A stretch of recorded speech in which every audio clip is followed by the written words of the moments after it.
Welcome, friends, to another calm and cozy night together. Tonight, we're heading to the heart of Magnolia, to the doors of the Fairy Tale Guild, where warmth and laughter glow brighter than any spell. Here, magic isn't just about power or battle. It's about friendship, courage, and the comfort of belonging. The stories we'll explore tonight carry that same gentle magic, a reminder that strength comes from the bonds we share, and that love and loyalty can outshine even the darkest curse. As you listen and drift into rest, let your thoughts wander through Fairy Tale's world, the sound of clinking glasses, the soft murmur of friends, and the quiet hum of peace.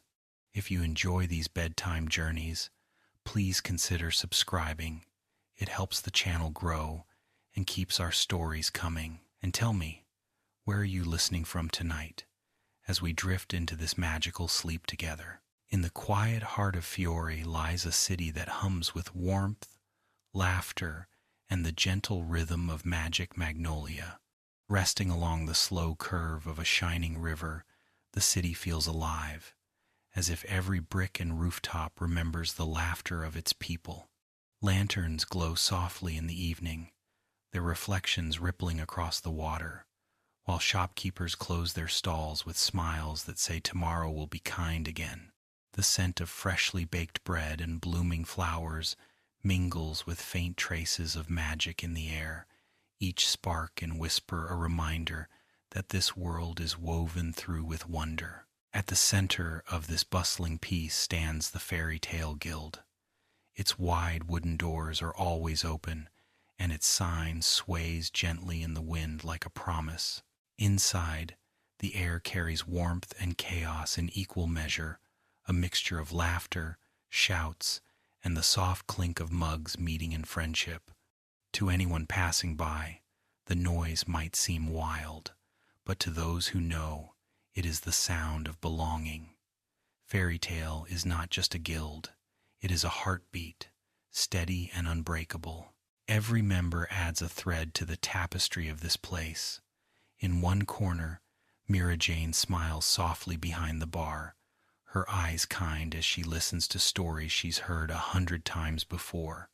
Her presence is like sunlight through glass, gentle, golden, always there. Across the room, Elfman tells anyone who will listen that being a real man means protecting those you love, his booming voice carrying even over the laughter. And somewhere nearby, Natsu and Gray argue, their voices rising until they're interrupted by Erza's quiet authority, which somehow silences even the loudest hearts. The guild hall is more than wood and stone, it's alive with history. On the walls hang banners from tournaments long past, tattered but proud. Behind the bar, a ledger records generations of quests, some triumphant, others tragic, each one a story of courage and heart.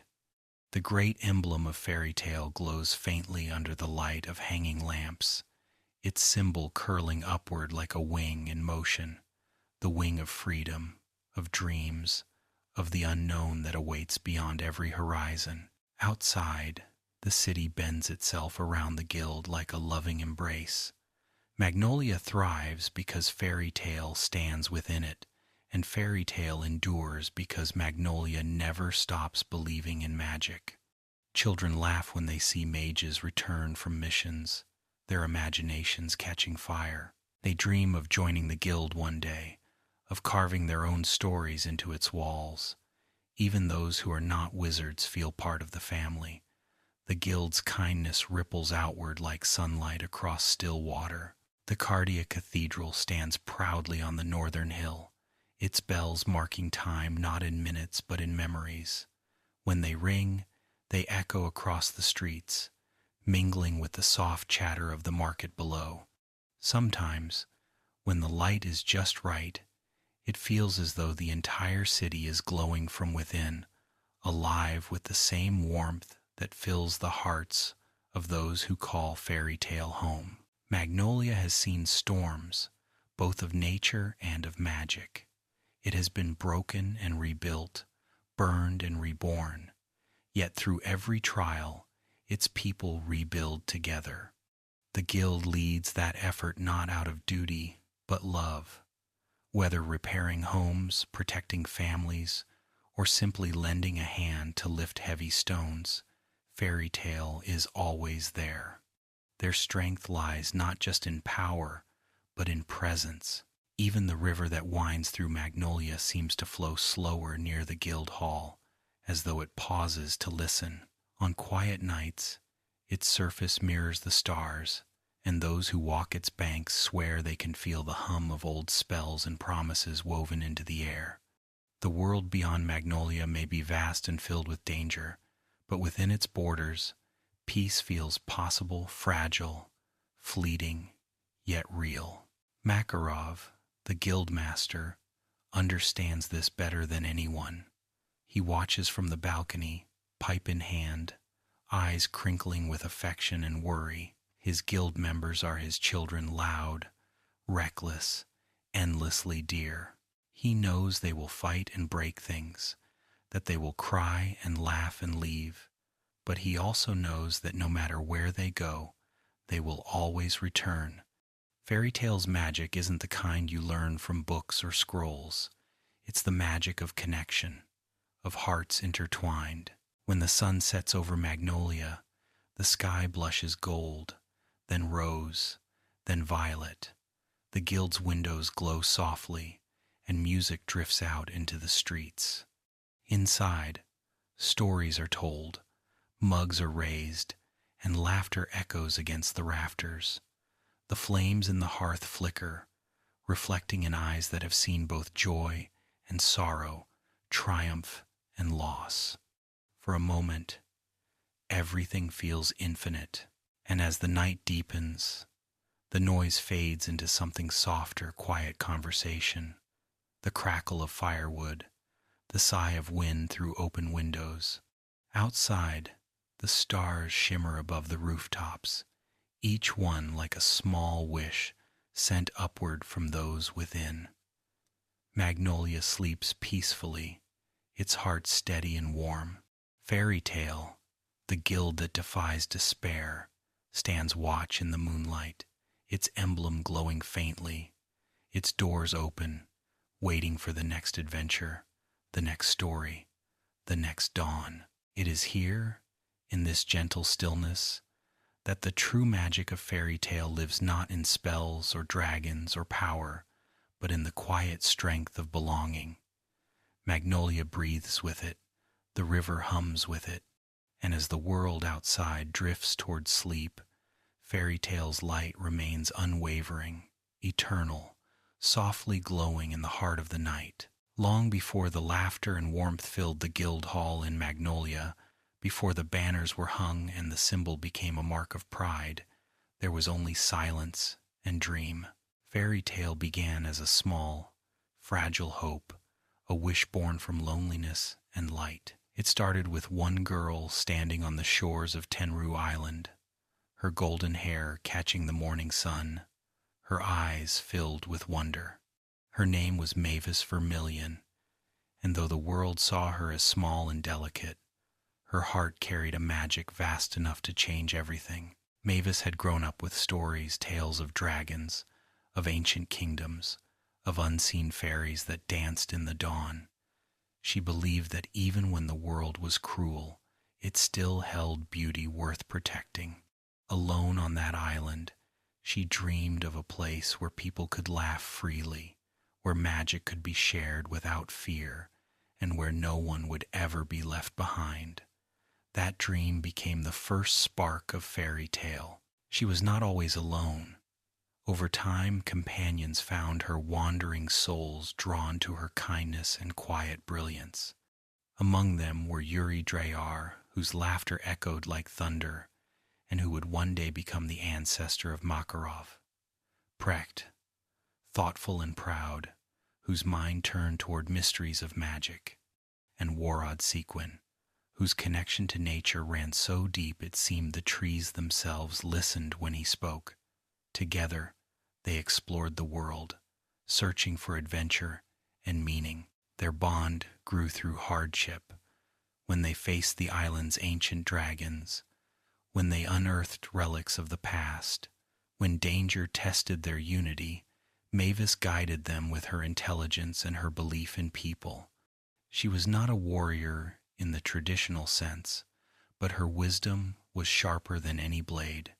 Her strategies, born of compassion and insight, saved lives and turned the tide of countless battles. The group became something more than comrades. They became family. When they returned to the mainland, they carried with them more than treasure or power. They carried the idea of a home that did not yet exist. Mavis proposed they build it together, a guild that would welcome all, that would nurture strength through love rather than fear. It would be called Fairy Tale. And when asked why, she smiled that small, knowing smile that seemed to hide secrets in its corners. She said the name came from a question: do fairies have tails? Do they even exist? The question itself was the point, a mystery that would never truly be answered, a symbol of eternal wonder. From that moment, the foundation was laid not in stone, but in hearts. The first guild hall was simple, built with their own hands near the river's edge.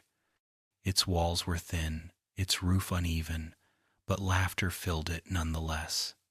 Mavis would stand by the doorway each morning, greeting new members with a soft voice and eyes that saw through pain and pride alike. Under her care, the guild became something radiant, a place where even the broken could heal. As the years passed, Fairy Tale grew. More wizards joined, drawn by whispers of warmth and belonging. Some came seeking strength, others simply refuge. All found family. Magic was taught not as a weapon, but as an extension of one's heart, something to protect and to express. And though the world outside was filled with war, Fairy Tale remained a beacon, its light reaching even those who thought themselves lost. Mavis herself became known as the first master. She guided the guild not through authority, but through love.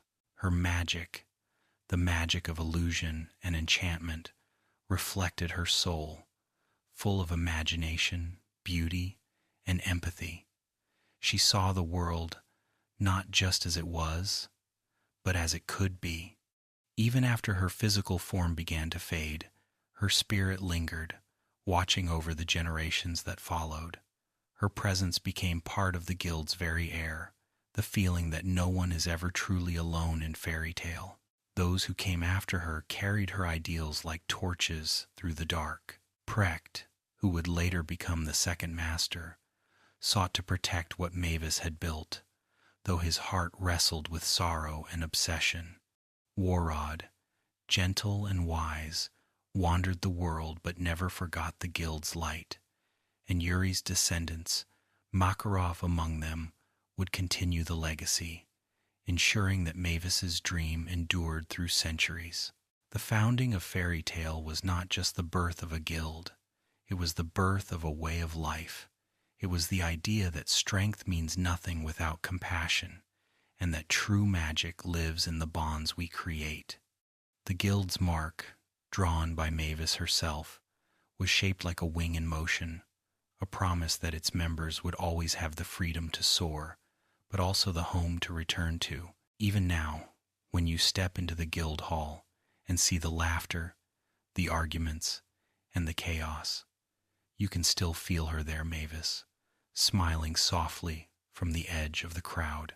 Her magic hums in the walls, her dream flickers in every lamp, her kindness echoes in every shout of joy.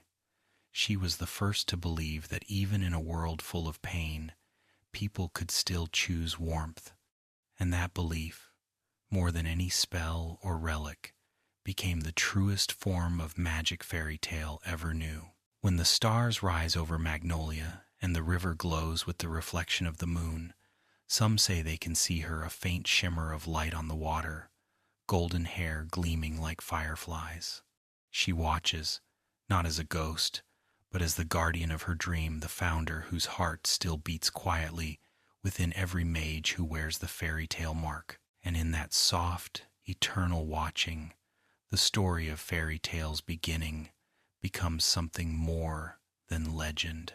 It becomes a lullaby, one that hums with hope, with courage, and with the gentle promise that as long as friendship exists, magic will never fade. The heart of fairy tale is not its magic, nor its quests, nor the battles that have been fought in its name. It is the unshakable bond that ties its members together, invisible yet stronger than any spell.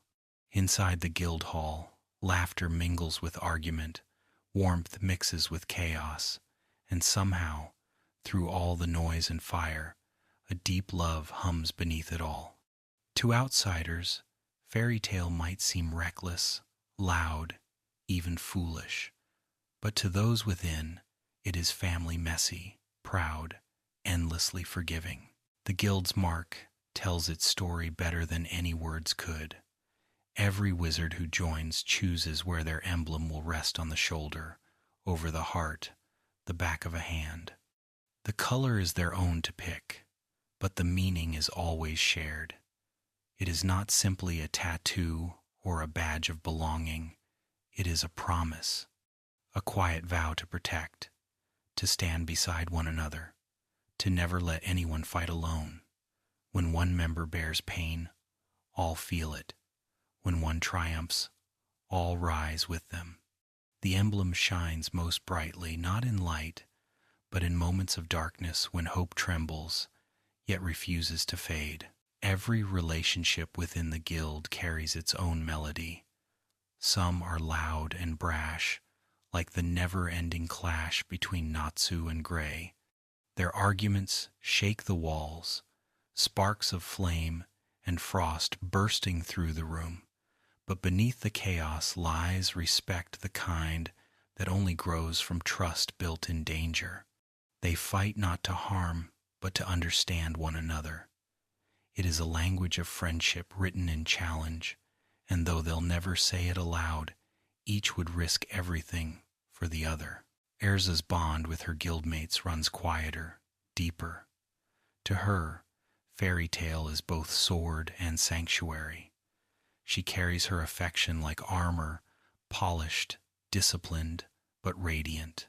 Her strength has always been for others, her victories shared. Yet, behind her composure lies a heart that yearns simply to be seen and accepted. In fairy tale, she found not just comrades, but the freedom to lay her burdens down, if only for a moment. When she smiles, the entire guild feels safer, as if even the strongest storm could not touch them while she stands at their side. Then there is Lucy, whose arrival brought light into every corner of the hall.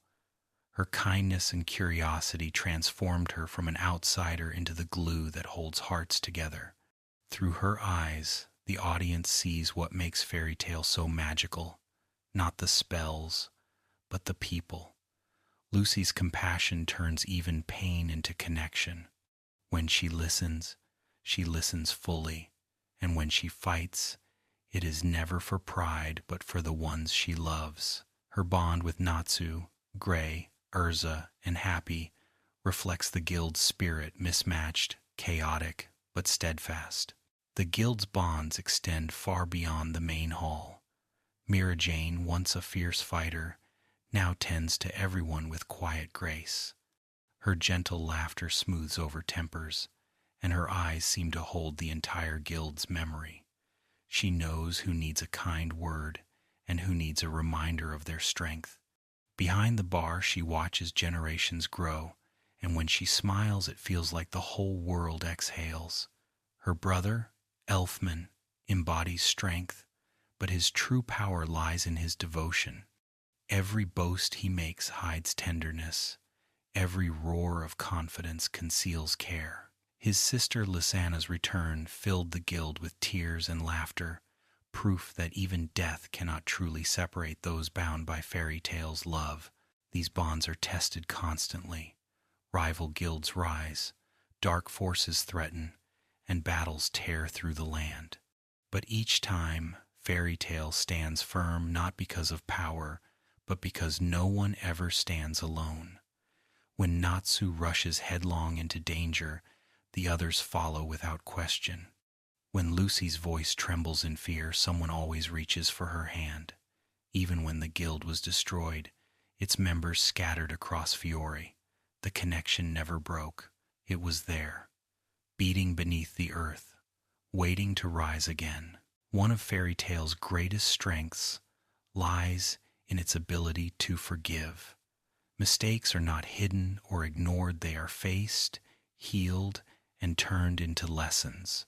Even those who once stood as enemies, like Gajiel or Juvia, found redemption within those walls. Gajiel, the Iron Dragon Slayer, who once fought to destroy fairy tale, became one of its fiercest protectors. And Juvia, who began her journey lost in obsession, found genuine love and friendship that softened her heart. In fairy tale, the past never defines anyone, only the present does. The guild's sense of family extends beyond life itself. Spirits, memories, even ghosts of fallen friends linger in its halls. They are not mourned in silence, but remembered in laughter, as if their spirits sit among the tables, sharing in the warmth. The bonds of fairy tale transcend time, reaching backward and forward in one endless chain of hearts. Makarov, wise and weary, often says that the guild is not just a building or a name. It is a miracle born from people choosing love again and again, even when it hurts. On quiet nights, after the laughter fades and the lamps dim, a different kind of magic fills the air.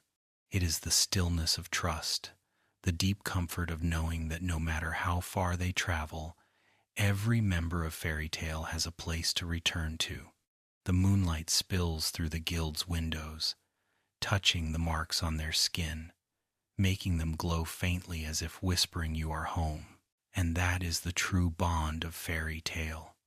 Not blood, not power, but belonging. In a world filled with chaos, they found something worth holding on to each other. Their love is loud and imperfect, their fights frequent, their laughter reckless, but it all adds up to something rare and beautiful. Fairy tale's strength lies in the hearts that beat together within its walls, a family that refuses to let go. As the night deepens over Magnolia and the guild sleeps in peace, those bonds hum quietly in the dark threads of light, weaving through dreams, binding them all, forever and always. There is a certain warmth that fills the guild whenever Natsu Dragneel walks through its doors, a restless, golden energy that can be felt even before he speaks. His laughter is bright, his temper quick, and his loyalty unbreakable. Natsu is more than a wizard. He is the flame that keeps fairy tale's heart burning, even through the darkest nights. His story, though wild and loud, is one of love, loss, and the quiet hope that refuses to die. Natsu's fire magic was taught to him by a dragon, not just any dragon, but Igneel, the Fire Dragon King. To the young boy, Igneel was both father and teacher, protector and legend. The dragon's wings shielded him from fear, his voice a deep and comforting rumble that filled the lonely forest with warmth. When Igneel vanished, Natsu's world turned cold, and the silence left behind by that loss shaped his every step. His entire journey, the laughter, the fights, the endless training began with that single ache, the wish to see his father again. The flames Natsu wields are more than heat and destruction. They burn with memory. Each time he ignites his fists, it's as if he's calling back to Igneel, honoring the lessons left behind. His magic carries his emotions, anger, joy, sorrow, all channeled into light. And though his fire can level mountains and scorch the air itself, it never harms those he loves. That is the essence of his strength. Not fury, but love, transformed into power. Many think of Natsu as reckless, And they're right, but his recklessness is born from trust. He rushes headlong into danger because he believes in his friends absolutely.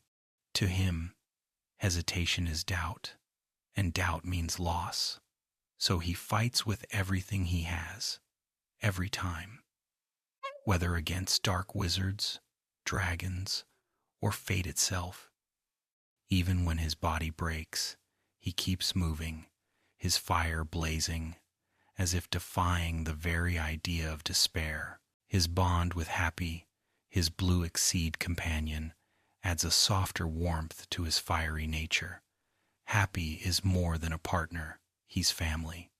The two share a rhythm that words can't capture, a friendship built on laughter, loyalty, and shared meals after chaos. Happy grounds Natsu, and together they remind the guild that courage can be joyful, that strength doesn't have to be lonely. Natsu's rivalry with Gray Fullbuster is another flame, entirely one of the oldest and brightest lights in fairy tale. Their constant clashes seem childish, yet underneath the noise lies deep respect.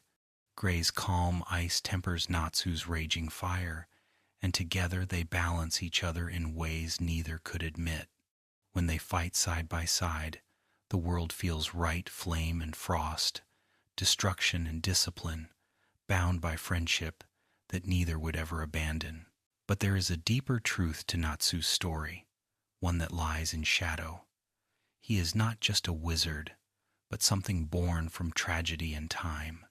Long ago, he died and was revived by Zareth, his brother, the immortal cursed mage. In his grief, Zareth brought Natsu back as END, the Aetherius Natsu Dragneel, a demon crafted from dark magic. Yet Natsu's heart, his laughter, his fire, all of it remained purely human. The very thing meant to make him a weapon became his greatest rebellion. Natsu proved that creation does not define you, choice does. His soul, bright and unyielding, burned away the darkness meant to control him. When Natsu learned the truth about his origins, his heart wavered but did not break. He faced his brother not with hatred, but with sorrow. Zareth's curse had made him eternal and alone, but Natsu's fire burned for life, for endings, for beginnings, for the warmth of impermanence. In their final confrontation, his flames did not just destroy, they purified. Natsu fought not to win, but to save what little love remained between them. His connection with Lucy Heartfilia adds yet another shade to his light. Where Natsu burns, Lucy soothes. Their bond is quiet but deep, a partnership that speaks without words. She grounds him when his anger flares, and he lifts her when her courage falters. Their adventures together shape the heart of Fairy Tale's story. Two souls growing in sync, learning what it means to be seen and accepted completely. Every time Lucy writes her memories into her journal, Natsu's name glows there like a flame refusing to go out. Natsu's fire also carries laughter, the easy kind that fills the guild after a long day. He eats too much, shouts too loud, and challenges anyone who dares to sit still for too long. Yet beneath his wildness is tenderness. He remembers everyone's pain, even when they don't think he's listening. He visits graves in silence, carries gifts for those who are gone, and smiles through tears so that others won't have to. His strength is not in his fists, but in his refusal to let grief win. The Fire Dragon Slayer's journey is a lesson in resilience. His power grows not because he seeks to dominate, but because he loves fiercely. His flames answer his heart when he is joyful. They dance. When he is grieving, they roar. Even when the world collapses around him, Natsu believes in one simple truth. No matter how dark it gets, the light within can never be extinguished. In every battle, in every shout and smile, in every spark that leaps from his hands, there is the echo of a boy calling out to the sky for his lost father, and the warmth of a man who found a family instead. His fire is eternal not because it cannot die, but because it is shared. It burns in Lucy's courage, in Happy's laughter, in every friend who has fought beside him. And when the night grows quiet and the stars shimmer over Magnolia, that warmth lingers, the faint scent of smoke and sunlight, the feeling of a flame that has learned to rest. Natsu Dragneel, the boy who burned through fate itself, sleeps soundly at last, his fire alive in the hearts of all who carry fairy tales light. In a world filled with fire, storm, and shadow, there is one kind of magic that glows softly, rather than burns, the light of understanding, kindness, and imagination. That is the light Lucy Heartfilia carries. Hers is not a magic born from destruction or battle, but from connection, the quiet thread that binds hearts together. Where others wield power to conquer, Lucy opens doors, literally and spiritually, calling forth spirits, friends, and memories that make her stronger than any weapon ever could. Lucy's story begins in the glittering halls of privilege, though her heart never truly belonged there. Born into the wealthy Heartfilia family, she grew up surrounded by marble walls and quiet corridors, but loneliness echoed louder than any voice. Her mother, Layla, was kind and radiant, a celestial wizard herself, and from her Lucy inherited both her keys and her warmth. When Layla passed away, a silence settled over Lucy's life, the kind that even music cannot fill. Her father, consumed by business and grief, drifted far from her, and so Lucy learned early that love could be fragile and that freedom sometimes means leaving everything behind. When she first arrived in Magnolia, she was not looking for fame or fortune, she was searching for belonging. Fairy Tale, to her, was more than a guild. It was a home she had dreamed of but never known. Meeting Natsu and Happy changed her world in an instant. Their chaotic, joyful energy was the opposite of everything she had grown up with, messy, loud, and utterly alive. Natsu's laughter was contagious, his confidence unshakable, and when he offered her a place in Fairy Tale, it felt less like an invitation and more like destiny. Lucy's celestial spirit magic is unlike any other. Her golden and silver keys unlock gates to another realm, summoning spirits that each carry their own personalities, flaws, and hearts. They are not tools to her, they are friends, companions, extensions of herself. She treats them with respect, talks to them, jokes with them, even argues with them as equals. Through her, the stars become voices, and the cosmos itself feels intimate. Her magic reminds everyone that strength doesn't come from solitude, but from relationships, from trusting others to stand beside you. Her bond with her celestial spirits runs deep, none more so than Aquarius, her sharp-tongued, fiercely independent mermaid spirit. Though Aquarius often teases and scolds her, she loves Lucy in her own way. The moment Lucy sacrifices Aquarius's key to save others remains one of her most heartbreaking acts, a choice that defines her. She loses not just a weapon, but a piece of her heart, yet does it willingly because someone else needed her light more. That moment captures who Lucy truly is, a girl who chooses love over strength, time and again. In battle, Lucy's power is often underestimated. She doesn't fight with brute force or overwhelming might, but with cleverness, empathy, and adaptability. She reads situations like a writer reads character, understanding motives, weaknesses, and emotions. Her spells may not shake the earth, but they change the outcome of lives. Whether by calling forth her spirits or using her whip and celestial combinations, she finds ways to stand tall even when the odds seem impossible. Her friendship with Natsu is the anchor of her journey. Together, they form one of the most enduring bonds in Fairy Tale, a partnership built on laughter, chaos, and unspoken care. Natsu brings heat, Lucy brings light. He rushes forward, she steadies him. Their balance is beautiful, their trust absolute. There is love between them, though neither rushes to name it, the kind of love that lives in every shared glance, every argument followed by laughter, every rescue met with relief. They make each other braver, and in each other's company both learn what family truly means.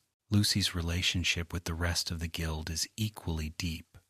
Levy is her closest confidant, a friend who shares her love for books and quiet reflection. Together, they find peace amid the chaos, two minds drawn to stories, dreams, and knowledge. With Erza, Lucy finds strength. With Gray, understanding. With Mira, compassion. Even with the rowdy bunch that constantly wrecks the guild hall, she feels affection that runs deeper than words.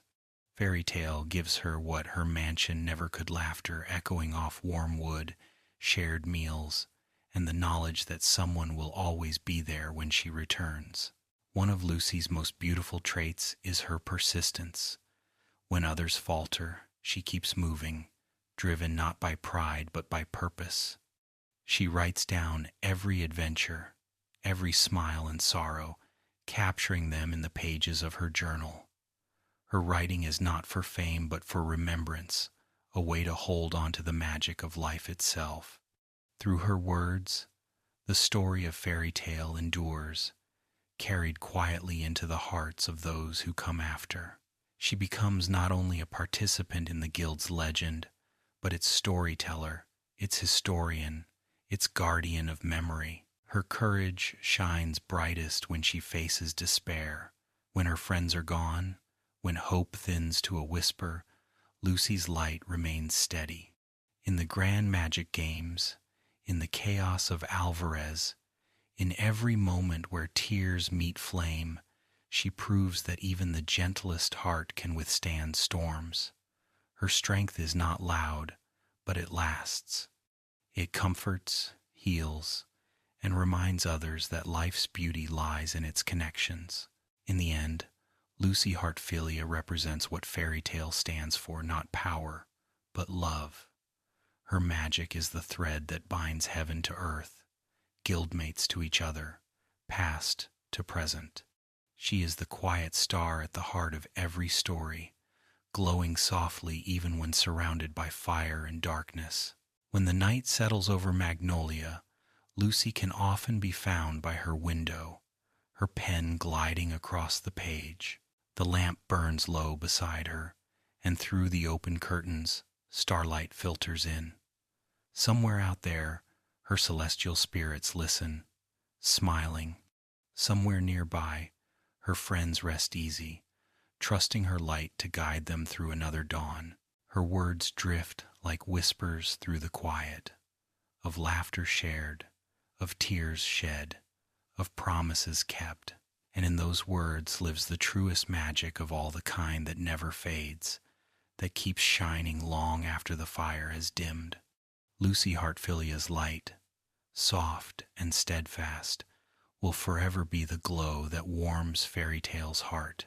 There are few things in Fairy Tale colder than Grey Fullbuster's magic, and yet few hearts in the guild burn as fiercely as his.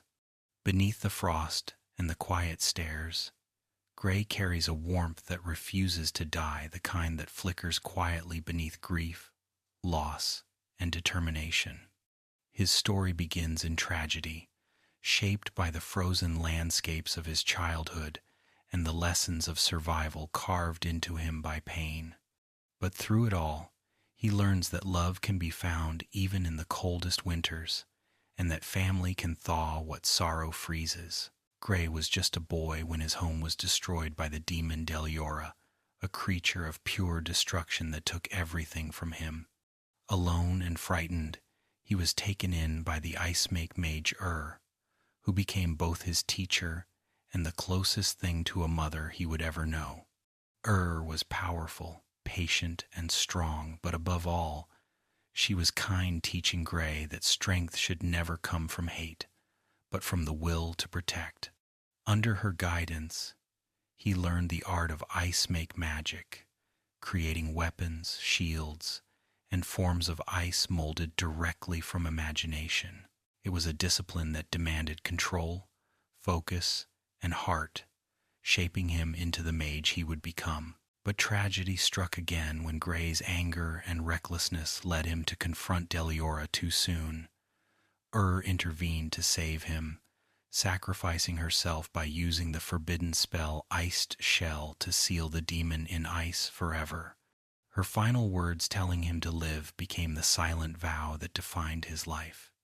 That moment, frozen in his memory, haunts him like the ghost of winter. Every spell he casts, every battle he fights, is touched by her sacrifice. Gray grew up with guilt pressed against his ribs, but Fairy Tale gave him the one thing he had lost: belonging. In the laughter of his guildmates, he found warmth again. Though he rarely says it aloud, Fairy Tale became his home, its members the family he needed to keep moving forward. His friendship with Natsu is perhaps the most chaotic yet profound relationship in the guild. They bicker constantly, trading insults and punches like brothers, but beneath the noise lies mutual respect. Natsu's fire melts the edges of Gray's walls, and Gray's calm steadiness tempers Natsu's flames. They are opposites, but together they embody balance, the eternal dance of fire and ice. Gray's ice-make magic is more than a combat style. It is a reflection of his heart. His creations are shaped from thought and emotion, each form unique and precise. When he crafts a shield, it carries the intention to protect. When he forges a weapon, it echoes his will to defend, not destroy. Over time, his mastery deepens, evolving into powerful variants, such as Ice Devil Slayer magic, a gift and a curse inherited through pain. This transformation, born from his encounters with demons of Tartaros, allows him to fight evil on its own terms, but it also reminds him of how fragile the line between power and corruption can be. Gray's habit of unconsciously stripping off his clothes, often to the confusion or amusement of others, began as a survival instinct. Trained in the frozen north, he became accustomed to extreme conditions, learning to ignore the cold. Over the years, it turned into an absent-minded quirk, a bit of light-heartedness in a life often shadowed by sorrow. It's one of the many small things that makes him human, a reminder that even the most stoic souls need space to breathe, laugh, and be imperfect. Among his dearest friends is Juvia Loxer, whose love for him began with obsession but matured into something genuine and pure. Though Gray often deflects her advances with embarrassed frustration, her unwavering affection touches him deeply. Juvia's presence melts parts of him he didn't realize were still frozen. Over time, he comes to care for her profoundly, even if he struggles to express it. Their connection is one of slow thawing two broken hearts, learning to beat together again after loss. In moments of quiet, when battle is far away and laughter fills the guild hall, Juvia's smile softens Gray's gaze. Gray's past also binds him to Leon Vastia, another of Erza's students. The two share a complex bond rivalry laced with brotherhood. Their shared grief and guilt forged a connection that neither can quite escape. While Lion sought power to prove himself, Gray sought forgiveness. Yet as they cross paths through their journeys, they remind each other of Erza's lessons and the importance of compassion over pride. It is through these encounters that Gray learns to forgive himself, to accept that living, not mourning, honors the dead. In battle, Gray's composure is unmatched. He calculates rather than reacts, a calm strategist in the storm. His magic is elegant and precise, able to shift seamlessly from defense to offense. Whether creating intricate walls of ice to protect his friends or launching shards sharp as glass at his enemies, he moves like a winter current fluid, deliberate and relentless. His ice devil slayer form, especially, carries an otherworldly beauty, his body glowing with the pale blue light of cursed frost, his power both terrifying and awe-inspiring. Yet even at his strongest, he never loses sight of his humanity. Gray's most defining trait, perhaps, is his quiet loyalty. He rarely speaks of his emotions, but his actions tell stories words never could. When someone he loves is in danger, he doesn't hesitate. When the guild is threatened, he stands in the front lines. And when the world seems to fall apart, he is one of the first to put it back together, piece by frozen piece. His strength is not just in his ice, but in his endurance, the ability to keep moving through every blizzard life throws his way. Beneath the cold surface of his magic lies immense tenderness. Gray carries his memories not as chains, but as reminders of love that once was love, that still is, in every breath of frost. The ghosts of and his parents are with him always, not as burdens but as lights guiding his path forward. Each scar on his body is a story, each battle a step toward healing. When night falls on Magnolia and the guild grows quiet, Gray often finds himself outside, gazing at the moon. Its pale light reflects in his eyes like frozen water, calm and endless.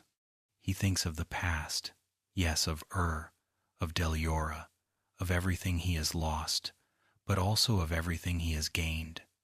Natsu's laughter, Erza's respect, Juvia's smile, and Lucy's friendship. These are his warmth now, the embers beneath the ice, and perhaps that is Gray Fullbuster's true magic, not the power to freeze, but the power to keep warmth alive in the coldest places. His heart, tempered by sorrow and softened by love, beats steady beneath the frost. Like winter giving way to spring, he reminds us that healing is not forgetting, but learning to let the light in again. In the quiet glow of starlight, his breath rises in small clouds, fading into the night. The cold no longer bites as it once did. It simply reminds him that he's alive. Among the laughter, mischief, and warmth of fairy tale, one presence always carries an air of calm authority, that of Erza Scarlet, known as Titania, the queen of the fairies. Erza stands as both protector and pillar, a figure of quiet strength whose story is written in pain, perseverance, and grace. She is both sword and shield, both storm and serenity, her spirit shining with a light that refuses to dim even after all it has endured. Erza's life began not in peace, but in chains. As a child, she was enslaved and forced to labor on the construction of the Tower of Heaven, a structure built to revive the dead through forbidden magic. There, surrounded by despair and cruelty, her sense of justice was born not as something taught, but as something forged through suffering. Even as a child, she carried courage like a flame cupped in her hands, refusing to let it go out no matter how dark the world became. It was in those desperate days that she met friends who would shape her forever: Simon, Sho, Wally, and Miliana, children like herself, clinging to hope amid ruin. When the rebellion at the Tower of Heaven erupted, Erza's latent magic awakened. In a burst of raw emotion, her power manifested, saving her friends but costing her dearly. Her right eye was blinded, and she lost the people she loved most to chaos and separation. When she escaped, she carried not triumph, but guilt, a weight she would bear for years. That guilt became her discipline. It hardened into resolve. When she joined Fairy Tale, she vowed never again to be powerless, never again to let those she cared for suffer while she stood still. Erza's magic, Requip, the night, reflects both her strength and her complexity. It allows her to instantly summon and equip a vast array of weapons and armor from another dimension, each one designed for different battles, strategies, and purposes. Her armor is more than metal, it's memory. Every blade she wields, every suit she wears, tells a story of where she has been and who she has become. From the sturdy Hartkreuz armor she dons in calm times to the heaven's wheel armor that glitters with blades like stars, her magic is an extension of her soul, adaptable, beautiful, and unyielding. Despite her strict demeanor, Erza's heart is profoundly gentle. She believes deeply in fairness and kindness, and her discipline is an expression of love rather than cruelty. To her, rules exist to protect, not to restrict. Her guildmates sometimes tremble at her temper, the way she can silence a room with a single glare, yet they trust her implicitly. They know that beneath her stern voice lies a heart that aches for their safety, that her scolding comes from care, not anger. She is the mother, the mentor, the guardian no one dares defy but everyone depends on. Her relationships within Fairy Tale define much of her humanity. Her bond with Natsu and Gray, though often punctuated by chaos, is one of deep trust. They have fought beside her, disobeyed her orders, and made her laugh, each helping her rediscover the joy she lost as a child. With Lucy, she shares quiet moments of sisterhood, confiding fears that few ever hear. With Wendy, she becomes a gentle protector, seeing in her the innocence she wishes she had kept. Each connection she forms pulls her a little further from the loneliness that once defined her. Erza's rivalry and affection for Jalal Fernandez is one of the most poignant threads in her story. Once a dear friend at the Tower of Heaven, Jalal's descent into darkness and eventual redemption mirrors Erza's own struggle between guilt and forgiveness. Despite everything, her heart never hardens toward him. She forgives where others would condemn, because she understands perhaps better than anyone that pain can twist love into something unrecognizable. Their love, quiet and complicated, is not one of fairy tales, but of endurance. It lingers like starlight, distant, fragile, but forever present. Erza's strength in battle is legendary. She has faced demons, dragons, gods, and entire armies without wavering. Her adaptability is unmatched, one moment cloaked in black wing armor, striking with devastating speed, the next in adamantine armor, standing firm against impossible odds. Yet her greatest strength is not her magic, but her will. When her armor breaks and her sword shatters, she fights on barehanded if she must. Time and again, she proves that true power lies not in spells, but in the heart that refuses to yield. Behind the armor, though, lies vulnerability. Erza hides her fears beneath composure, her loneliness beneath command. She longs for peace, but struggles to rest, burdened by the responsibility she feels for others. Yet she allows herself small moments of softness, a slice of strawberry cake at the guild hall, a quiet evening watching her friends laugh, the rare smile that brightens her scarred face. These moments remind her that she is not alone anymore, that the chains she once bore have been replaced by bonds of love. Her name, Scarlet, was given to her by Rob, an old fairy tale mage who befriended her as a child slave. It was the color of her hair, but also the color of her heart, fierce, alive, impossible to forget. That name became her identity, her rebirth. It marked the beginning of her journey from captive to knight, from broken child to unshakable warrior. To this day, she carries that legacy proudly, her red hair flowing like a banner of freedom wherever she goes. Erza's sense of justice extends beyond her guild. She fights not for glory but for the voiceless, for the lost, for the weak. Her compassion reaches even those who once stood against her, seeing in them the same fear and hurt she once knew. When she spares an enemy or helps a stranger, it is not weakness, it is strength of the purest kind, born from empathy and experience. Even among the wildest members of fairy tale, Erza's presence brings balance. When Natsu and Gray's brawls shake the hall, she restores calm with a word.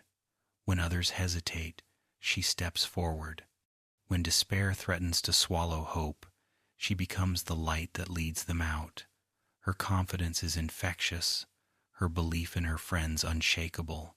She makes those around her stronger simply by standing beside them. And yet, for all her power and poise, Erza still carries the softness of the little girl from the Tower of Heaven, the child who believed that friendship could save the world. That belief has never left her.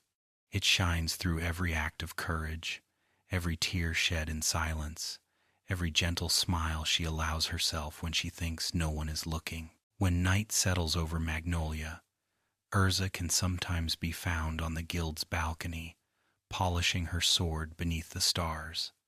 The sound of laughter drifts from below her family, her guild, her heart. She closes her eyes, lets the night air brush her face, and for a moment the weight of her armor feels lighter. She is no longer the child in chains, nor the warrior burdened by duty. She is simply Erza, free, loved, and home at last. In the end, that is her truest strength, not the magic she commands or the battles she wins, but the peace she has fought to find within herself. The Queen of the Fairies stands not above her friends, but among them, her scarlet hair glowing in the moonlight, her heart steady and kind. And though the world will remember her as a knight of unshakable resolve, those who know her best will remember something simpler, something softer, the warmth of her smile and the way her courage made them believe they could be brave too. If fairy tale is a family, then Wendy Marvel is its youngest breeze, gentle, hopeful, and full of quiet strength. Where others roar like storms or blaze like fire, Wendy's power hums softly through the air, tender and soothing, carrying with it the promise of new beginnings. She is both healer and fighter, both child and champion, and her journey from uncertainty to confidence mirrors the winds she commands, invisible at first, but impossible to ignore once they rise. Wendy was born into a world that shifted before she could understand it. As a child dragon slayer, she was raised by Grandini, the sky dragon, who taught her the ancient ways of wind and healing magic.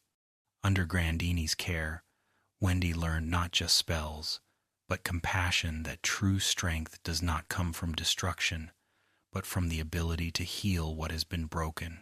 Grandini's departure left her alone, adrift, her memories blurred by time and magic. For years, she wandered, searching for the motherly presence she had lost, never realizing that she was being quietly guided toward her destiny. When she first appeared, Wendy was timid and unsure, a young girl uncertain of her place in the world. She joined Kate's shelter, believing it to be her home, only to later discover that it was an illusion, a guild of spirits created to give her belonging until she found fairy tale. That revelation could have shattered her, but instead, it led her to her true family. When she joined fairy tale, Wendy didn't just gain a guild. She found people who would love her for who she was, people who saw not weakness, but incredible potential. Her Sky Dragon Slayer magic is unique among her peers. Where Natsu's fire consumes and Gajil's iron crushes, Wendy's wind restores and uplifts. Her magic carries both offense and compassion, allowing her to fight fiercely while healing those around her. The duality of her abilities mirrors her personality, gentle in heart but fierce in will. She can summon gales strong enough to shatter stone or create soft breezes that mend wounds. Her healing spells are among the rarest in the world of magic, a power that makes her invaluable to her team and beloved by her friends. Wendy's partnership with Carla, her Exceed companion, is one of trust and growth. Carla is more than a friend. She is a guardian, a guide, and at times, a voice of reason. Together, they navigate both battle and life, balancing each other in beautiful ways. Carla's stern practicality tempers Wendy's innocence, while Wendy's warmth softens Carla's sharp edges. Their bond is sisterly and steadfast, one that has carried them through danger and discovery alike. Wendy's innocence is often her greatest strength. She approaches every challenge with sincerity, every person with kindness. Even in battle, she hesitates to harm unnecessarily, always looking for another way. Yet beneath that gentleness lies tremendous courage.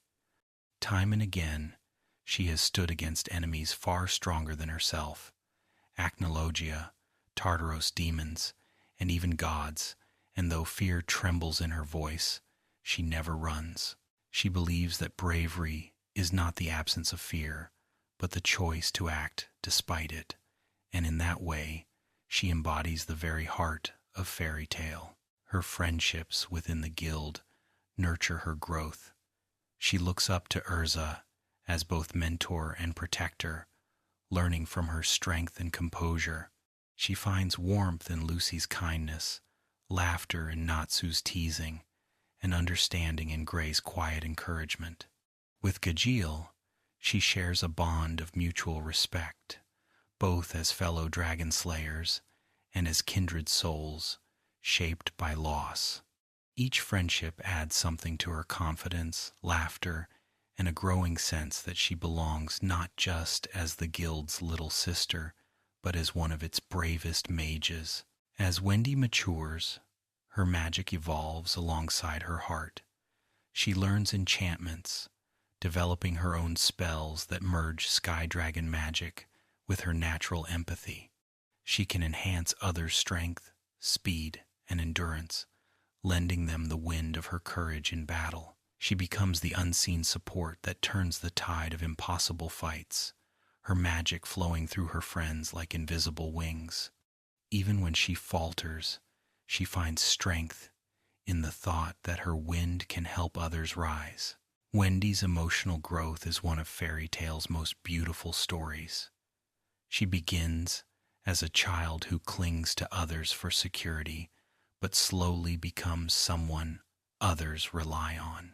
In her, we see the essence of growth not through power, but through trust, self-belief, and love.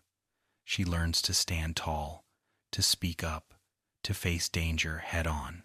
Her kindness remains, but it no longer hides her strength. She becomes a protector in her own right, a force of renewal in a world often scarred by destruction. Her connection to the dragons, especially Grandini, continues to shape her journey. The revelation that the dragons sealed themselves inside their children to protect them from extinction gives Wendy both sorrow and comfort. It explains the emptiness she once felt and fills it with understanding. Grandini's spirit lives on within her, guiding her not as a voice from above, but as a whisper from within. Every gust of wind that stirs around Wendy feels like a mother's embrace, reminding her that love, once given, never truly leaves. In the heat of battle, Wendy transforms from quiet observer to fierce defender. Her wind howls through the battlefield, a song of protection and resolve. She may cry, she may tremble, but she never yields. She fights for her friends, for the home she once longed for and now refuses to lose. Her determination is pure born not from anger or vengeance, but from the desire to heal, to make things right. Outside of combat, Wendy embodies the peaceful rhythm of fairy tale's life. She is often found helping Mira in the guild hall, tending to the injured, or studying new spells with Levi. She listens when others speak, comforts when others hurt, and celebrates every small joy with genuine wonder. Her presence is like a soft wind through open windows, subtle, refreshing, and always welcome. As she grows older, her confidence blooms like spring after a long winter. She no longer hides behind others, she fights beside them. She no longer doubts her worth. She knows that her gentle nature is her greatest gift. In her, we see the reminder that strength does not have to roar sometimes. It whispers. When night falls over Magnolia, Wendy can often be found on a rooftop, the wind playing with her hair. Carla sits beside her, and together they gaze at the stars. The city hums below, and the guild lights glow warm in the distance. Wendy closes her eyes, feeling the night air brush her cheeks, a quiet reminder that she is never alone, that her wind connects her to everyone she loves. She whispers a promise to the breeze to keep growing, to keep believing, and to keep spreading the warmth she has found. The wind carries that promise softly through the sleeping town, weaving through the dreams of her friends, as if to say that tomorrow will come gently, just as she always does. And so Wendy Marvell, the Sky Dragon Slayer, remains the calm between storms, a child of the wind, a healer of hearts, and the tender spirit who reminds fairy tale and all who listen that love is the truest kind of magic. Long before fairy tale was founded, before the cities of Fiore were built, there was a time when dragons ruled the skies. Their roars shook mountains, their wings cast shadows over seas, and their wisdom was the foundation of the world's magic. The age of dragons was one of beauty and terror, of balance and destruction, and even now, its echoes flow through every dragon slayer's spell and every story whispered by the firelight in Magnolia. The dragons were not merely beasts. They were ancient beings of immense intelligence and emotion. They understood the flow of magic as naturally as humans understand breath. Some saw humanity as fragile and precious, while others saw it as dangerous and corrupt. This division between dragons sowed the seeds of a war that would scar both species for eternity, the Dragon Civil War. It was during this age that the first dragon slayers were born, humans who learned to wield the same power as their dragon mentors, blending scales and spirit into living weapons. Among those dragons, few shine brighter in memory than Igneel, the Fire Dragon King. To Natsu Dragneel, he was more than a teacher, he was a father. Igneel's flame was fierce but warm, a power that could destroy yet also protect. His lessons were not just of combat, but of heart. He taught Natsu that strength must come from love, that power means nothing without purpose. The day Igneel vanished, leaving Natsu alone in the wilderness, was the day Natsu's journey began, a journey that would burn with longing until the truth of Igneel's fate was revealed. Then there was Metallicana, the Iron Dragon who raised Gajiel. Where Igneel burned with passion, Metallicana was forged from silence and steel. He believed in discipline, in teaching his son the strength of resilience. Though he too vanished, his lessons endured, lessons that Gajiel carried long after his anger faded, long after fairy tale softened the rough edges of his heart. Through Gajiel, Metallicana's will lived on, to be unyielding but never heartless. Grandini, the Sky Dragon, was different still, gentle and nurturing. She embodied the healing side of dragonkind. Her winds did not destroy, they carried warmth and peace. She taught Wendy not to fear her power, but to use it to protect others. Grandini's disappearance broke Wendy's heart, yet even in absence, her love remained. It was revealed later that Grandini, like the others, had sealed herself inside her child, preserving her essence to guard Wendy from the dragonification curse. This act of sacrifice transformed her from mentor to eternal guardian. Not all dragons were kind, Acnologia, once human, became the embodiment of dragon hatred and ruin, a dragon slayer who lost himself to the very magic he wielded. Acnologia's descent into monstrosity was both terrifying and tragic. His transformation served as a warning that unchecked power devours the soul, and that vengeance can hollow even the noblest heart. To the people of Earthland, Acnologia became a god of death. To the dragons, he was the reminder of their own pride's destruction. The disappearance of dragons on July 7th, X777, remains one of the great mysteries of the age. It was the day Igneel, Metallicana, Grandini, and others vanished from the world. To their dragon slayer children, it felt like abandonment. For years they searched, carrying both longing and resentment.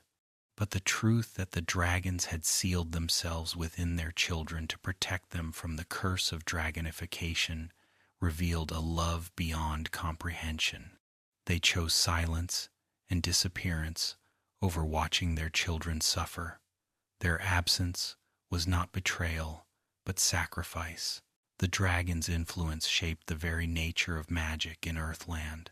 Dragon Slayer magic, taught directly by the ancient beasts, is not just a tool of combat, it is an inheritance of instinct, will, and emotion. Each element reflects the bond between dragon and child. Fire burns with passion and defiance. Iron hardens with perseverance. Wind flows with empathy and calm. Shadow, poison, lightning, and other elements each mirror aspects of the dragons who pass them on. To be a dragon slayer is to carry both burden and blessing, to wield the echoes of a forgotten age while walking among mortals. Even after their disappearance, dragons continue to live through the hearts of their students. Every time Natsu ignites his flames, Igneel's will burns again. Every gust of Wendy's healing wind carries Grandini's whisper. Every clash of iron that Gajeel strikes rings with Metallicana's pride. Through their children, the dragons remain alive, their essence bound not by body, but by love and memory. The relationship between humans and dragons is one of reflection, two species bound by shared flaws and virtues. Dragons once believed themselves immortal, unchangeable, but humanity taught them the value of impermanence. In turn, humans learned from dragons that power can coexist with wisdom, and that magic is not a force to control, but a part of life itself. It is this symbiosis that birthed the world of fairy tale, a balance of heart and strength that endures even as time passes. For the dragon slayers, the moment of truth came when they finally faced Acnologia. That battle was not just physical, it was a confrontation with destiny. The dragon's children stood against the corrupted remnant of their kind, proving that they had inherited not their teacher's might, but their spirit. When the final roar faded and Acnologia fell, it felt like the closing of a chapter written across centuries, the end of the age of dragons, and the beginning of an age of hope. But even endings in fairy tale are never truly endings. The dragon's legacy lingers in every ember, every gust of wind, every glint of metal in the forge. Their wisdom continues to shape the guilds. Their strength inspires new generations of mages. More than anything, their love, quiet, fierce, everlasting, continues to guide the hearts of those who still look up at the sky and wonder where the dragons went. Sometimes, on quiet nights in Magnolia, Wendy will stand on a hill outside the city, the wind playing through her hair. She looks up at the stars and imagines Grandini's great wings spread among them, shining faintly like constellations. Natsu might join her there, hands behind his head, staring upward with a grin that hides 1,000 memories. In those silent moments, neither speaks. They don't need to. The dragons are there in the warmth of the air, in the rhythm of their hearts, in the life that continues on below. The age of dragons may have ended, but their story lives on through the children who inherited their fire and their sky. Theirs is a legacy of love disguised as loss, of power tempered by compassion, of strength carried forward by those who remember. And perhaps, somewhere in the unseen corners of the world, a dragon still dreams of the day its children learned not to follow in its wings, but to soar beyond them. In a world where laughter fills the fairy tale guild hall and sunlight warms the streets of Magnolia, it's easy to forget that shadows stretch far across the land. Beneath the peace and the parties, there are guilds that thrive in silence groups, not bound by friendship or love, but by hunger, ambition, and fear. These are the dark guilds, the mirror image of everything fairy tale stands for. Their stories are twisted reflections of what happens when magic loses its heart and when power becomes the only goal worth chasing. Dark guilds have existed as long as magic itself. While legal guilds follow the rules of the Magic Council, dark guilds move unseen, hidden in ruins and deep forests, working toward purposes that often defy reason or morality. They are built not on camaraderie, but on control, where the weak serve the strong, and strength is proven through cruelty. To encounter one is to feel the chill of what fairy tale might have been, had its members ever stopped believing in the warmth of family. Among these dark guilds, one of the first and most notorious was Phantom Lord, led by Jose Porla, one of the 10 wizard saints. It once rivaled fairy tale in strength and influence. But unlike fairy tale, Phantom Lord saw its members as soldiers, not friends. When it clashed with fairy tale, the battle became more than a fight between guilds. It was a battle between philosophies. Jose's greed and arrogance crumbled before fairy tale's loyalty and love, proving that bonds forged in trust are stronger than any command. The ruins of Phantom Lord's guild hall still whisper of that lesson, long after the dust settled. Then came the Oración Sais, a guild of 6 powerful mages whose goal was to revive the ancient magic nirvana, a spell capable of reversing the light and darkness within human hearts. Led by Brain, later known as Zero, they sought to reshape the world through chaos. Each member, from the venomous cobra to the merciless angel, carried a past, scarred by suffering. Their desire for power was born not from greed, but from emptiness. In facing them, Fairy Tale alongside Blue Pegasus, Lamia Scale, and Kate Shelter learned that even those lost to darkness often began as broken souls searching for meaning. And then, deeper still, in the void between history and nightmare, existed Tartaros, a guild unlike any other. Its members were not human at all, but demons from the Book of Zareth. Their purpose was pure destruction, their existence tied to curses rather than magic. They were created to bring about the end of humanity, and in their arrival, the world trembled. Led by Mardgeir, they sought to awaken END, the most powerful demon of them all, unaware that END's heart beat within Natsu Dragneel himself. The war against Tartaros was one of Fairy Tale's darkest chapters, filled with sacrifice, loss, and the haunting silence that follows when laughter stops. Yet even in that abyss, Fairy Tale's light never went out. The Dark Guilds were not merely enemies, they were reminders of what happens when purpose fades. Each one revealed something about humanity's relationship with magic. For Phantom Lord, it was pride. For Oración Sais, desperation. For Tartaros, blind obedience. And for Fairy Tale, it was the understanding that magic, without emotion, without empathy, is hollow. The contrast between them defined not just the battles fought, but the world itself. The rise of the Balam Alliance, the coalition of the 3 great dark guilds, Oration Sais, Tartaros, and Grimoire Heart marked the height of the Dark Era. Grimoire Heart, led by Hades, sought nothing less than to resurrect Zareth and return the world to a time of pure, unrestricted magic. Hades, once known as Precht, was the second master of fairy tale, a truth that made his fall all the more tragic. He believed that fairy tale's kindness had made it weak, that true magic could only be found in chaos and destruction. His defeat was not just physical, it was spiritual, a painful reminder that even those who once believed in light can be consumed by their own pursuit of truth. Zareth, the immortal dark mage, stood above all these guilds not as a leader, but as a godlike presence whose very existence shaped their ambitions. His magic, the curse of contradiction, gave him eternal life at the cost of all he loved. Everything he touched died, and in that endless loneliness, he became the embodiment of despair. Those who followed him did so, not out of love, but fascination drawn to his promise of a world remade, blind to the sorrow beneath his calm.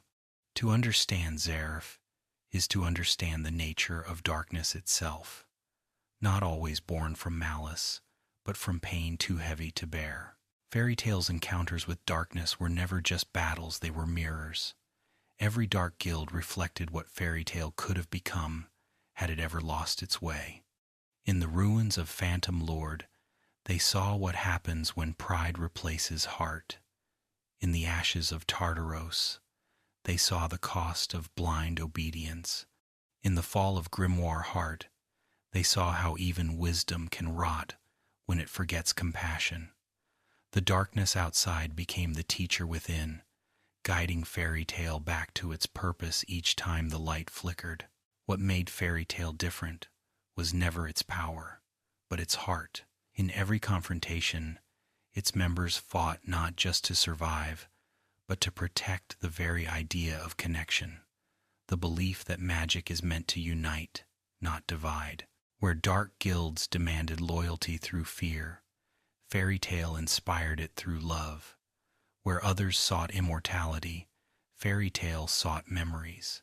The difference, though small in words, was vast in meaning. Even after the wars ended, the remnants of the dark guilds lingered, scattered, hidden, waiting. Darkness, after all, never truly disappears. It changes shape, hides in new corners, whispers in forgotten ruins. But as long as fairy tale's doors remain open, as long as laughter echoes through its hall, there will always be a light strong enough to hold back the shadows. Sometimes, when the night grows quiet in Magnolia and the stars glimmer faintly over the rooftops, a faint breeze stirs through the guild hall's open windows. It carries the faint scent of smoke, of old battles long won and forgotten. For those who have fought the dark, it is a reminder that light and shadow are not enemies, but halves of the same story. Without one, the other cannot exist. And in that balance, fairy tale finds its greatest truth. Even the darkest night will fade, and when it does, the guild's laughter will rise again like dawn breaking over the ruins, warm, alive, and unending. In the world of fairy tale, where magic shimmers through every moment like dust in sunlight, there is one power stronger than any spell, stronger even than dragons or gods. It isn't learned from books, nor passed down by mentors. It can't be sealed in a lacrima or measured in numbers.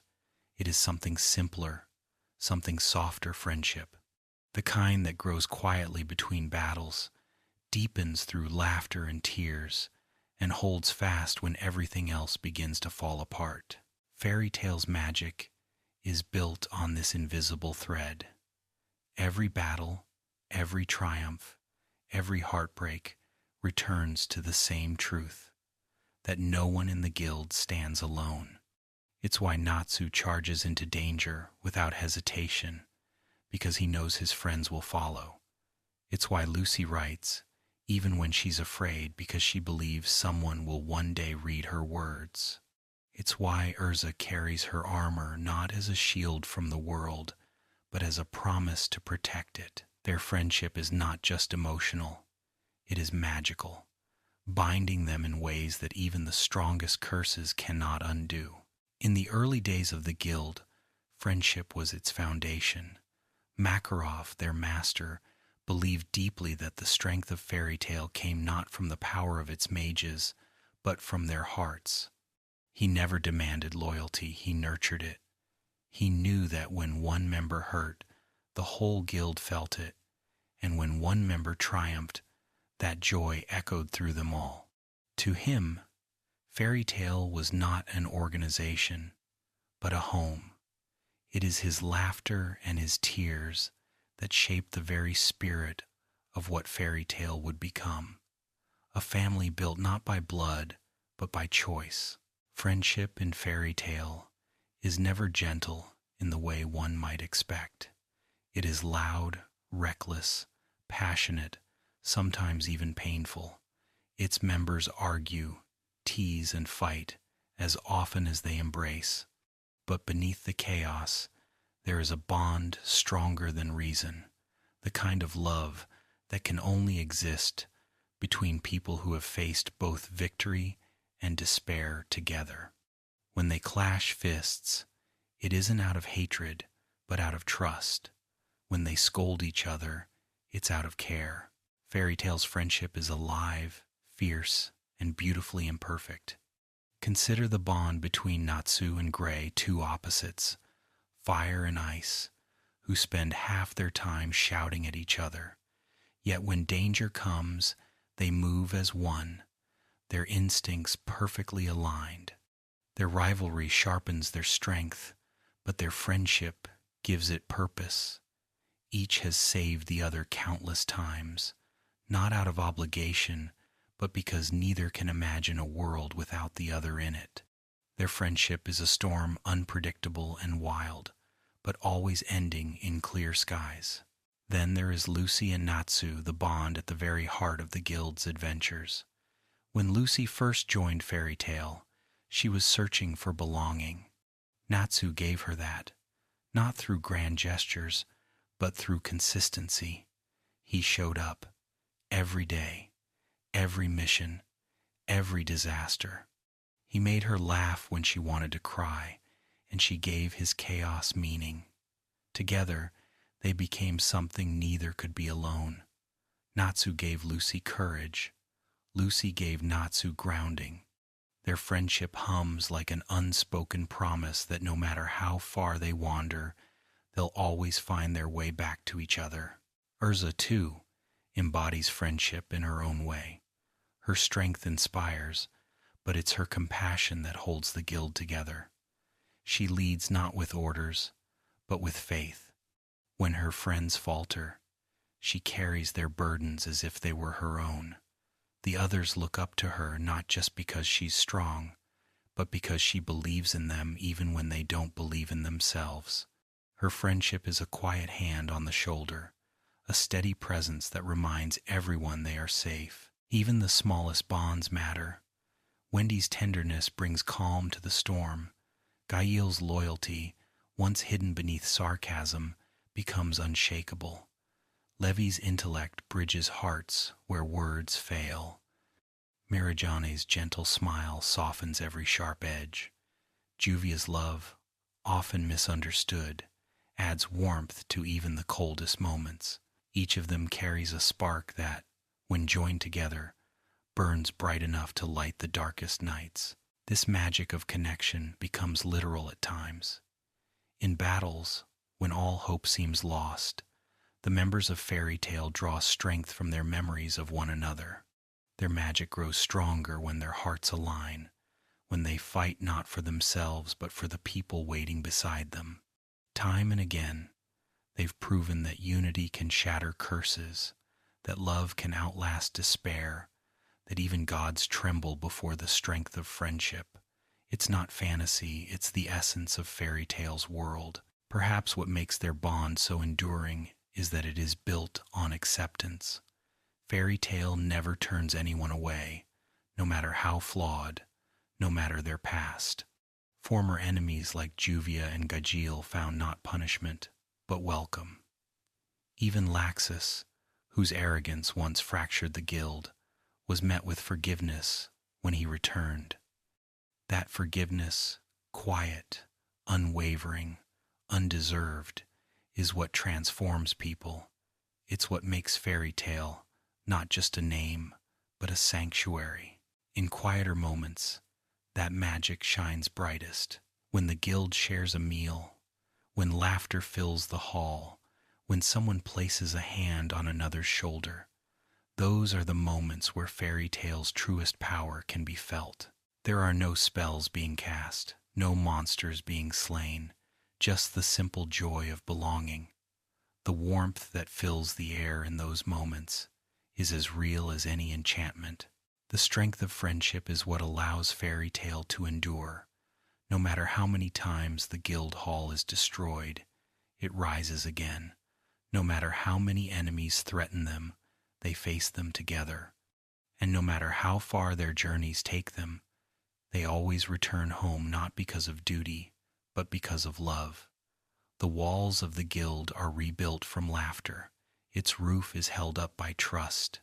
Every scar, every memory, every shared victory becomes part of that structure, making it stronger with each passing day. For all their magic, fairy tale's members know that power fades, spells end, battles quiet, even dragons fall.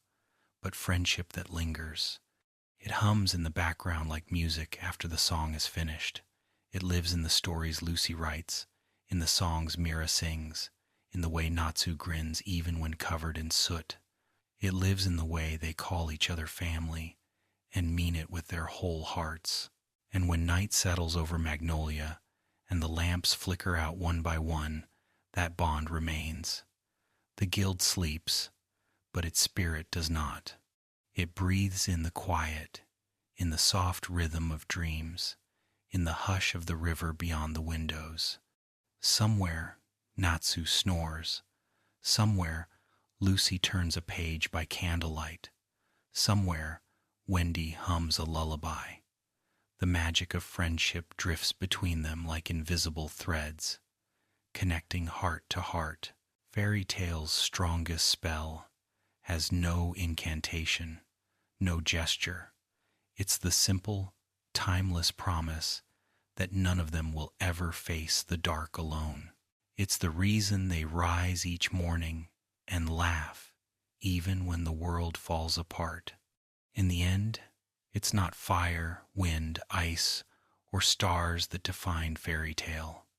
It's the love that binds them, the friendship that endures, and the quiet belief that together they can overcome anything. When the sun rises over Magnolia and the morning light spills through the stained glass of the fairy tale guild hall, it illuminates a place built from memories of countless adventures. Every scar on the walls, every patch of worn floor, every faint scorch mark left by one of Natsu's explosions tells a story. The guild has seen battles fierce enough to shake the land, journeys that spanned continents, and moments of triumph so powerful they became legend. Yet each adventure, no matter how grand or dangerous, began the same way with laughter, arguments, and the sound of friends deciding, together, to take on the world once more. Fairy tale's greatest adventures are woven into its very history, from small, everyday quests to the wars that reshape the world. The spirit of the guild shines brightest when they are facing the unknown side by side. Their first great journey together, the Galuna Island mission, was one that set the tone for everything to come. What began as a simple request to lift a curse turned into a fight against demons and darkness. It was here that the young members Natsu, Lucy, Gray, and Erza first learned what it meant to trust one another completely. It was not strength alone that saved them, but their belief that no one would ever be left behind. From there, their paths grew bolder. stretching farther from home. The Phantom Lord arc was one of the guild's most defining trials, a war between guilds that tested Fairy Tale's unity to its core. When Lucy was captured, her friends charged forward without hesitation, declaring war not for glory, but for her freedom. The battle left their guild hall in ruins, yet their bond stood stronger than ever. Makarov's words during that time still echo through Fairy Tale's story, that power gained without love is empty, and that protecting your comrades is the truest strength a mage can possess. The Tower of Heaven was another adventure etched deeply into Fairy Tale's heart.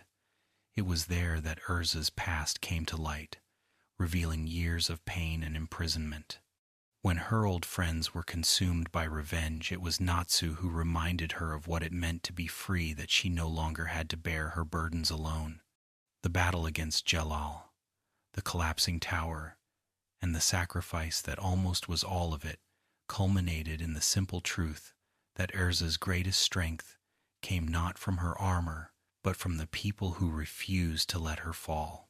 Then came the S-Class trial on Tenru Island, a test meant to push Fairy Tale's strongest to new heights. It began as a friendly competition but quickly turned into a fight for survival when the Dark Guild Grimoire Heart appeared, bringing destruction in their wake. The island, sacred to the guild, became a battlefield between light and darkness. And when the ancient dragon Acnologia descended from the sky, roaring with apocalyptic fury, Fairy Tale faced annihilation. Yet even in that hopeless moment, they stood together side by side, hand in hand. When the island vanished in a flash of light, sealed away by Mavis's spell, it became a story of courage, whispered for generations. 7 years passed before Fairy Tale returned. Their disappearance had left a void in Magnolia, and when they re-emerged, the world had changed. The Grand Magic Games became their next great adventure, not just a tournament, but a chance to reclaim their pride. The games were filled with rivals, laughter, and heartbreak. Each event was a test of will, as much as power.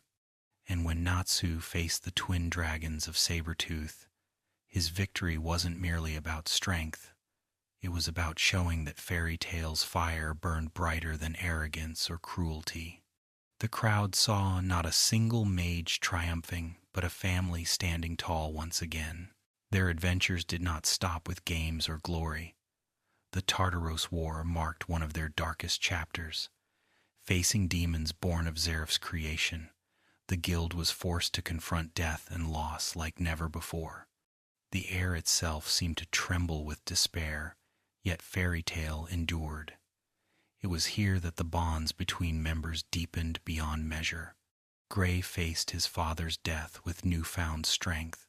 Erza's will burned even as she fell, and Natsu's rage flared brighter than ever. The destruction of Tartaros came at great cost, but in its ashes, the guild's resolve was reforged. The Alvarez Empire arc pushed that resolve to its limits. Against an entire army led by Zeref himself, Fairy Tale became the shield of the world. The battles that followed were vast and devastating, each one echoing with emotion and sacrifice. Every mage had their moment, Lucy writing spells into the sky with trembling hands, Erza fighting beyond exhaustion, and Natsu confronting the truth of his own existence. Even when hope seemed lost, they found strength in one another. The fight was never about victory alone. It was about protecting the light they had built together. And through every adventure, Mavis Vermilion Fairy Tale's first master lingered in spirit. Her story, entwined with Zeref's tragic fate, became a lesson in love and loss, showing that even immortality is hollow without connection. When her presence finally faded, it was not with sorrow, but with peace. Her legacy lived on in every smile within the guild, in every rebuilt wall and every shared meal. The adventures she inspired never truly ended, because Fairy Tale's heart continued to beat through those who came after. Beyond the grand arcs and cataclysms, fairy tales' greatest adventures also lie in the quiet moments, the simple jobs taken by new members, the laughter shared on a sunny afternoon, the rebuilding after each disaster. Not every quest needs to be a war to change a life. Sometimes it's helping a lost child find their parents, mending a broken bridge, or simply being kind to a stranger who needs hope. Those small stories are as much a part of the Guild's legacy as any battle. Every adventure, big or small, carries the same essence, courage born from companionship. Fairy tales mages leap into danger not for fame or fortune, but for the promise that no one will be forgotten. Their magic may take many forms: fire, ice, celestial light, iron, wind, but beneath it all, it is the magic of the heart that guides them. They have walked through deserts, oceans, and time itself, and always they've returned home. When the dust settles after each journey, the guild gathers once more beneath its wooden beams. There is laughter and music and stories retold 100 times over. Someone raises a mug and another starts to sing. The air fills with warmth that no spell could ever replicate. These are fairy tales' true treasures, the moments that remind them why they fight, why they dream, and why they keep moving forward. Their adventures are far from over. As long as there are stars in the sky and mages with hearts full of courage, fairy tale's story will continue to unfold, not in pages or spells, but in the bonds they share. For in the end, every path they walk leads them back to where they began, home, surrounded by laughter, with friends who have become family, and a fire that never truly fades. When the long years of struggle have finally quieted, and the sun sinks low over Magnolia's rooftops, the fairy tale guild hall glows with the soft amber light of peace. The laughter still echoes, but it carries a gentler tone now, not the wild chaos of battle-hardened mages, but the contented sound of people who have found their place in the world. The bar is lined with familiar faces, older perhaps, but still shining with the same warmth that built their family in the first place. The scent of Mirajane's cooking drifts through the air, and someone strums a tune on an old guitar. It is calm here, not empty, not still, but peaceful in a way that only comes after storms have passed. Fairy Tale's story has always been one of beginnings and returns. Each journey, each battle, no matter how grand, has led its members back to this place, back to the wooden tables carved with initials, the flags fluttering above the guild doors, the fireplace that never goes out. For all their magic, this simple hall remains their greatest spell, a living heart where everyone's story intertwines. Here, even silence feels alive, like a soft hum of shared memories lingering in the air. Natsu still finds ways to cause small disasters. His flames burn brighter than ever, though they're now tempered with experience and care.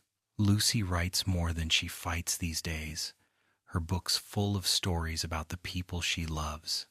She captures the moments others might forget, the way Erza smiles when no one's watching, the way Wendy hums softly while healing a friend, the way Gray rolls his eyes at Natsu's antics but smiles anyway. Her writing has become another kind of magic, one that preserves the heart of fairy tale forever. Erza, the unshakable knight, has found a gentler strength.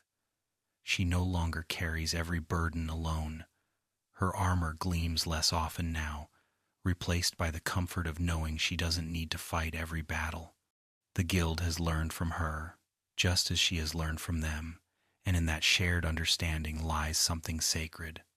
She teaches the next generation patient, steady, proud, and when she looks at her students, she sees reflections of her younger self, brave, uncertain, full of promise. Gray still trains by the riverside in the mornings, his breath visible in the cool air, his ice forming intricate sculptures that catch the light. The memories of loss no longer haunt him. They guide him. When he looks at Juvia, There's warmth where once there was confusion. She remains by his side, her love unwavering, but now it is quieter, less desperate, a gentle constant that no longer needs words. Their bond, like winter's first snow, is peaceful and enduring. Wendy and Carla have become symbols of renewal. Once a timid dragon slayer, Wendy now carries the confidence of someone who has seen the world and returned stronger for it. Her magic has grown with her spirit, light and wind entwining like song.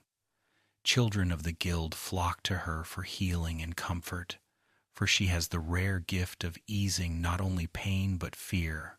When she smiles, it feels like spring after a long frost. Gajil and Levi, too, continue their story. The Iron Dragon and the Scholar opposites who became inseparable. Gajil's gruffness has softened, though he would never admit it. Levi's curiosity still burns bright, leading her to ancient ruins and forgotten tomes. Together, they've built something stable, something strong. There's talk that the sound of tiny footsteps might soon echo through their home, a sign that even warriors can find tenderness in the quiet spaces between battles. Laxus sits near the bar most evenings, a calm presence where once there was only pride and fire. His thunder is still formidable, but now it hums quietly beneath the surface, controlled, patient, protective. He has become a pillar of the guild, a guardian not through authority, but through understanding. The young mages look up to him the way he once looked up to Makarov, and in his quiet nods and rare smiles, one can see the peace of a man who has finally made amends with himself. Even in peace, fairy tales' magic never fades. The guild hall is filled with stories, some new, some retold 100 times. Makarov's chair still stands near the window, untouched, a silent tribute to the man who built a family from a dream. His laughter seems to echo faintly in the rafters whenever the guild grows too quiet. The legacy he left behind is not in spells or gold, but in hearts, hearts that refuse to give up, that burn with love and loyalty long after the battles are over. Outside, Magnolia thrives. The river glimmers beneath the evening sun, and the town hums with life. Shopkeepers wave as fairy tale members pass, their presence no longer feared, but cherished. The people of Magnolia know that even though the world has changed, fairy tale remains a constant, a promise that courage and kindness will always endure. The guild that once shattered walls now builds bridges, both literal and emotional, across the kingdom. The world of magic is calmer now. The great wars have ended, and the skies are clear. But peace in fairy tale is never dull. The guild still takes requests, still embarks on small adventures, still celebrates with the same boundless energy. Every return from a quest is marked with laughter, with Mira's cooking, with Kana's teasing and Happy's endless chatter.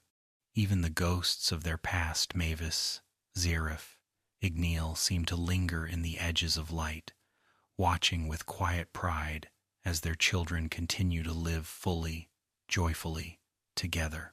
And yet, in this tranquility, fairy tale remains what it has always been, a beacon, a reminder that strength is not measured in destruction, but in love. That real magic is found in the bonds that survive time and trial. When Natsu shouts across the hall, when Lucy's pen scratches softly across paper, when Erza laughs, when Wendy heals, all of it weaves together into something eternal. On certain nights, when the stars are bright and the air is cool, the guild gathers outside beneath the magnolia sky. They light lanterns and let them drift upward, their warm glow reflecting in the river below.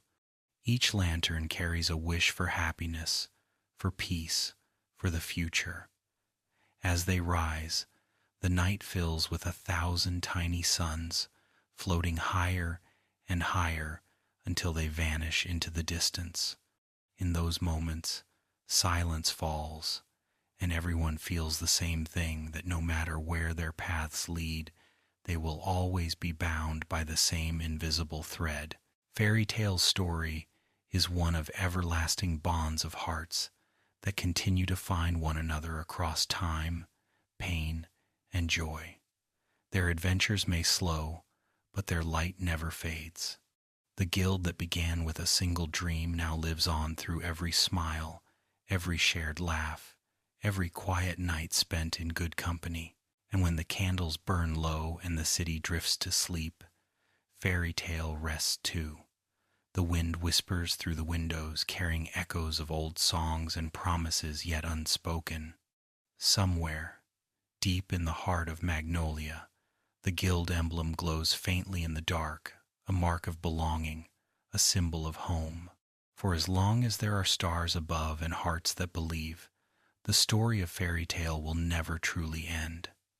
It will continue, softly and forever, in friendship, in love, and in dreams that never fade.